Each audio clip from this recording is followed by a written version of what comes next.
गीता अध्याय तृतीय श्लोक संख्या 30। मयि सर्वाणि कर्माणि सन्न्यस्तध्यात्मचेतसा सन्न्यस्याध्यात्मचेतसा निराशी निर्मो भूत्वा युध्यस्व विगत ज्वरः। भगवान कहते हैं ऊपर के श्लोक में जिस प्रकार का कि जो ज्ञानी जन है उसको अज्ञानियों को विचलित नहीं करना चाहिए अपने शास्त्र विधि कार्य करते हुए। अब कहते हैं अर्जुन को, हे अर्जुन तू क्या कर, अब तेरे लिए मैं क्या कह रहा हूँ। मयि सर्वाणी कर्माणी, मयि मैंने मेरे को, सर्वाणी मैंने जितने भी कर्म हैं। जो अर्जुन के मन में यही हो रहा है ना कि मैं अपने संबंधियों को मार दूंगा, मेरे को पाप लगेगा। भगवान यही समझा रहे हैं सबकी, तू अपने अपने स्वरूप को अर्जुन अभी नहीं जानता, इसीलिए तो ये सब बातें कह रहा है।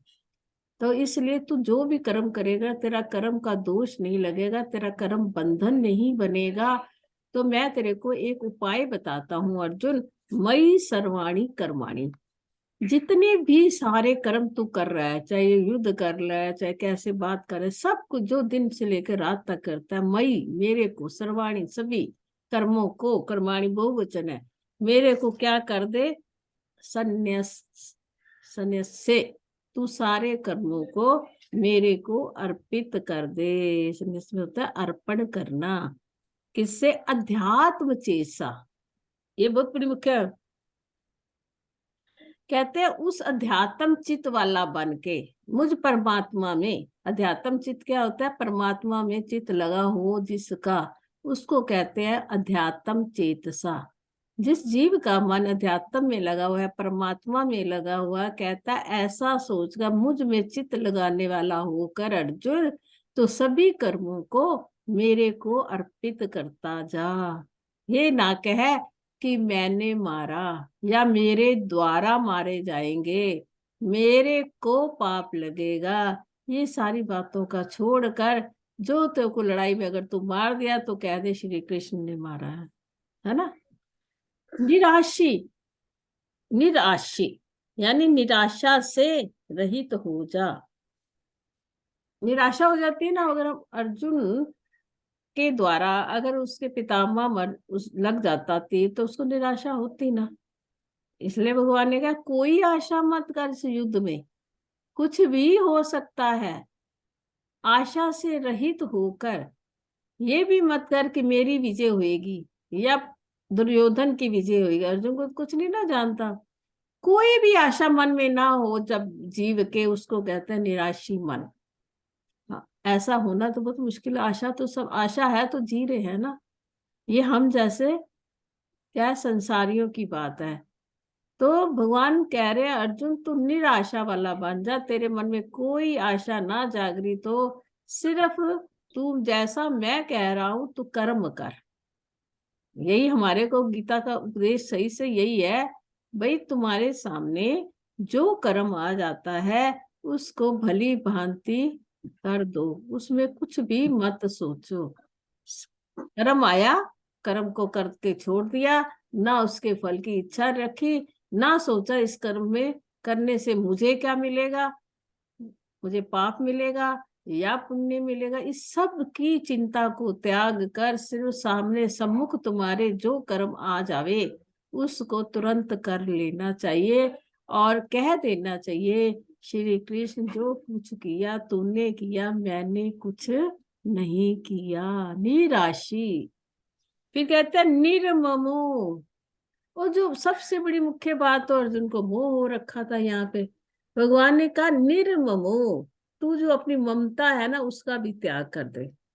ममता सब में थी, है ना, गुरुओं में थी, भाई बहनों में थी, भाइयों में थी, जितने भी ताऊ चाचे बैठे सारे तो रिश्तेदार थे। देखो ये युद्ध बहुत मुश्किल है, जब युद्ध में तुम्हारे अपने ही उन्होंने ही मरना है। चाहे कि कोई भी मर जाएगा, किसी न को तो दुख होगा। अगर गंधारी के बेटे मरेंगे तो वो भी तो अपनी है, अगर द्रौपदी के कुछ पति मरेंगे तो भी उसके अपने हैं, कुंती के पुत्र बनेंगे तो भी। भीष्म पितामह के लिए ऐसे युद्ध को देखना कितना मुश्किल था, बड़ा था। चलो हम जैसे लोगों के हो जाता है, पर जो बड़ा घर का मुखिया होता है, अगर दो भाई घर में लड़े माता पिता कितने दुखी होते हैं, उनके लिए तो दोनों आंखें बराबर होती हैं। ऐसे ही भीष्म पितामह के लिए भी सब कुछ बराबर ही था, तभी तो वो अपने उस राज्य से जुड़े हुए थे। तो कहते हैं अर्जुन, अर्जुन को ये लगता था कि मेरे हाथों से ये मर जाएंगे तो बड़ा मुश्किल हो जाएगा, मैं तो पापों से भर जाऊंगा। तो भगवान कहते एक तो तू निराशी छोड़ दे, आशा किसी बात की मत छोड़ के होएगा क्या। एक तू निर्मोही हो जा, किसी के साथ भी मोह मत कर, किसी के साथ भी, इवन देन अपने शरीर के साथ भी मोह मत कर कि मेरा शरीर इस युद्ध में मर सकता है या नहीं, मैं मर जाऊंगा या नहीं। कहते कुछ भी तुमने सोचना नहीं है। ये कितनी बड़ी बात है। निराशी भाव और निर्ममो भाव, और भूतवा मैंने होकर, ऐसा होकर निराशा से आशा से रहित तो होकर, ममता से रहित तो होकर युद्ध, सिर्फ युद्ध कर। अब हम कहे ऐसे किसी को, भैया तू कुछ मत देख, युद्ध कर। हम अपने बच्चों से कहते हैं ना, माता पिता अपने बच्चों से कहते हैं भाई तू और घर का कोई काम ना कर, है ना, चाहे कितने काम पड़े हैं, पर तू पढ़ाई कर। माँ अपने आप सारा, बेटी पढ़ने वाली होगी तो माँ कहेगी तू घर का काम मत कर, मैं सारा घर का काम कर लूंगी, है सिर्फ तू अपनी पढ़ाई कर। और ऐसे पिता भी यही कहता है। यानी हम अपने बच्चों से यही कहते हैं ना कि तुम अपने लक्ष्य पे जाओ। लक्ष्य क्या है आपका? अपना कैरियर बनाना बच्चों का, है ना। ऐसे ही अर्जुन का यहाँ पे लक्ष्य क्या है? युद्ध करना, यही लक्ष्य है ना। क्यों करना?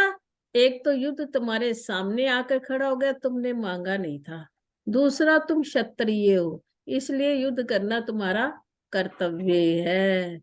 ये, और जो सम्मुख क्षत्रिय के सम्मुख जो चीज आ जाए युद्ध जैसी, तो उसको, उससे फिर अपनी पीठ नहीं दिखानी चाहिए। तो युद्धस्व का शब्द का अर्थ यह है कि तुम्हारा लक्ष्य क्या है? युद्ध करना। वो तुम करो। कैसे करो? ममता से रहित और आशा से रहित होकर, कि क्या होगा इस बात को बिल्कुल भी अपने मन के अंदर मत लाओ। विगत ज्वरा, ये शब्द है विगत, ज्वर। जैसे मैं किसी ज्वर से आप सोच लो, जैसे कोई बीमारी आ जाती है तो हमें बड़ा दुख होता है, संताप होता है। तो तू कर ऐसा, युद्ध कर, ये भी ना सोच बड़ा दुखी होके भी नहीं कर। देखो एक होता है ऑर्डर कि तुम्हें युद्ध करो, है ना। और एक अर्जुन अगर युद्ध कहे कि चलो ऑर्डर मिल गया मुझे, मेरे सारथी ने, कृष्ण ने दिया है, और अंदर से दुखी होता रहे। एक तो होता है ना हम काम करते हैं कि हमारा मन भी जुड़ा हुआ हो, एक हम काम करते हैं बिना दिल के करते हैं, हमारा मन उसमें नहीं लग रहा, और हम करते हैं। जैसे कि देखो आजकल माता पिता, हर माँ बाप ये कहते हैं मेरा बच्चा डॉक्टर बने या इंजीनियर बने, है ना, यही होता है ना। कोई नहीं कहता कि क्लर्क बने। अब जैसी उसकी बुद्धि होगी वैसे ही बनेगा। माँ बाप ने उसको अच्छे से कहीं पे डाल दिया, रिश्वत दे के डाल दिया डॉक्टरी कर, अब वो डॉक्टरी में चला तो गया पैसा देकर, परंतु उसका मन नहीं लगा वहां पर।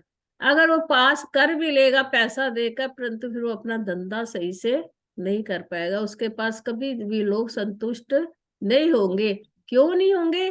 क्योंकि उसने जो पढ़ा, जो लिखा, वो संताप से करा, अंदर से परेशान होकर करा। जब चित्त जुड़ जावे किसी में तभी मजा आता है। अब चित्त जुड़ा नहीं है, जैसे कि चित्त हमारा जुड़ जाए परमात्मा के अंदर में, फिर हमें भक्ति करने की बात ही और है।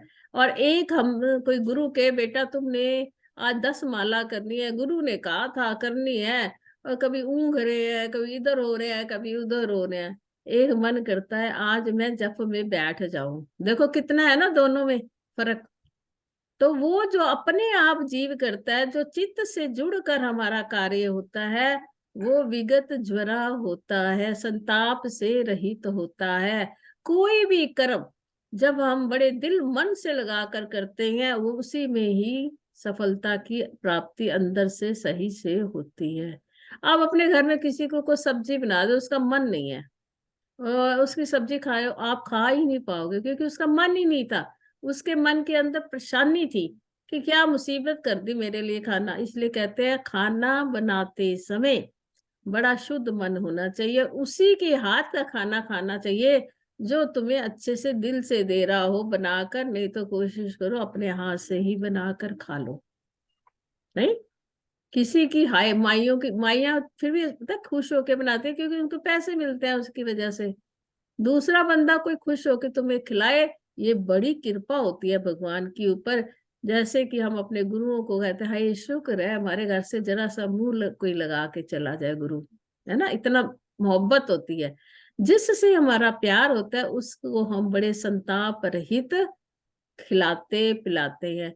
और यहाँ अर्जुन को तीन बातें कही श्री कृष्ण ने, एक तो तू निराशी, एक तू निर्मोह और ए ममता से रहित, और एक तू संताप से रहित होकर युद्धस्व, युद्ध कर, तभी युद्ध में सफलता मिलेगी तेरे को, है ना। इसी के साथ में अपने शब्दों को विराम देती हूँ। हरि ओम तत्सत, हरि ओम तत्सत, हरि ओम तत्सत। श्री कृष्ण अर्पणम।